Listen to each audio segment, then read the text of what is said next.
Flashback. Hello আমার প্রিয় বন্ধুরা, তোমরা কেমন আছো? আশা করি ভালো আছো, সুস্থ আছো। আমরা সবাই ভালো আছি। নন্দীশিখার চ্যানেলে অনেক অনেক স্বাগত। এখন বাজে ভোর 5টা। শিবভূমি থেকে ঠাকুর থেকে বেরিয়ে এসেছি লেবুতলা পার্কে যাব বলে, রাম মন্দির দেখার জন্য।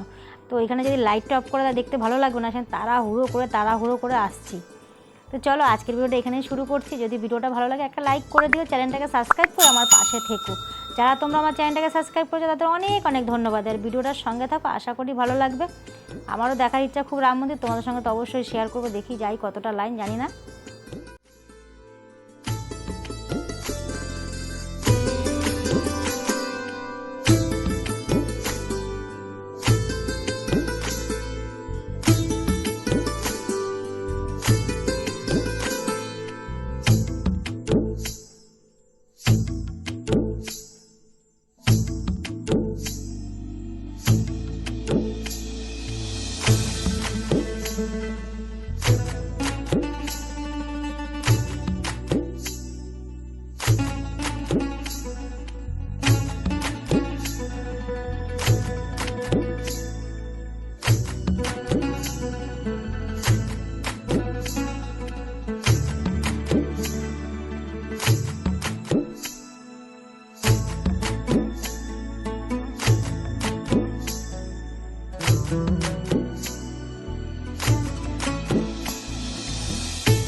অযোধ্যাতে যেতে পারবো না, তো এখানে রাম মন্দির দেখে না খুব সুন্দর করেছে, আর একটু লাইন দিতে হয়নি, মানে ঢুকেছি আর বেরিয়ে এসেছি।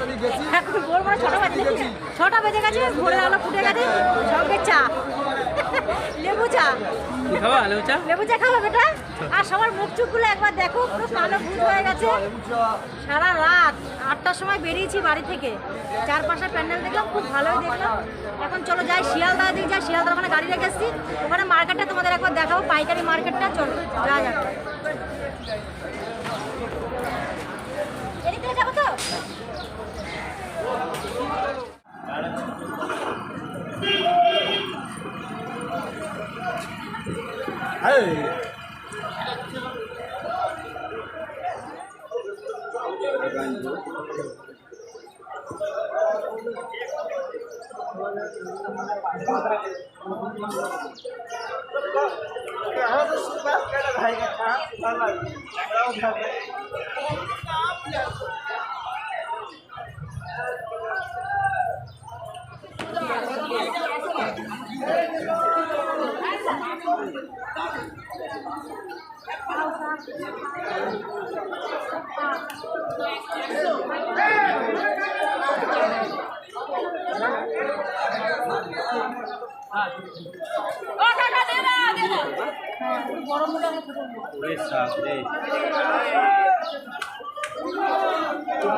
তিরিশ টাকা, 30 টাকা, 20 টাকা, 15 টাকা। 30 টাকা, এটা 30, এটা 20, এটা 15 টাকা।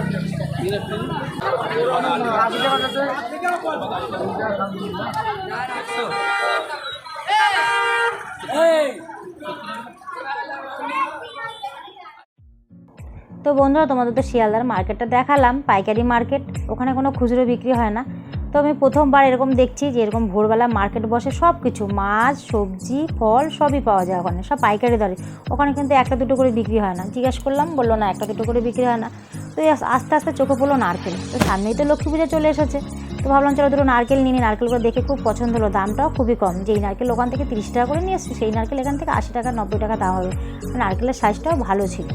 তো চোখের মধ্যে প্রচণ্ড পরিমাণে ঘুম, আর রাম মন্দির দেখে তো আমার তো খুবই ভালো লেগেছে। মানে টিভিতে দেখেছি, ভাবলাম দেখতে পারবো কিনা, তো দেখা হয়ে গেছে, মনটাও খুব ভালো লাগছে। ফাইনালি লাইটিংটা দেখতে পেরেছি, লাইট অফ করেনি। তো এখন যাচ্ছি বাড়ির দিকে, আর গুড্ডু গাড়িতে ঘুমিয়ে পড়েছে, আর আমার চোখও প্রচণ্ড পুরো দাদাভাই বলছে গাড়ি আমি আর চালাতে পারছি না, এত ঘুম পাচ্ছে। তো বন্ধুরা, আজকের ভিডিওটা এখানেই শেষ করছি, আর বেশি বড় করছি না। তোমরা সবাই ভালো থেকো, আর একটা নতুন ভিডিও দেখা হবে। টাটা বন্ধুরা।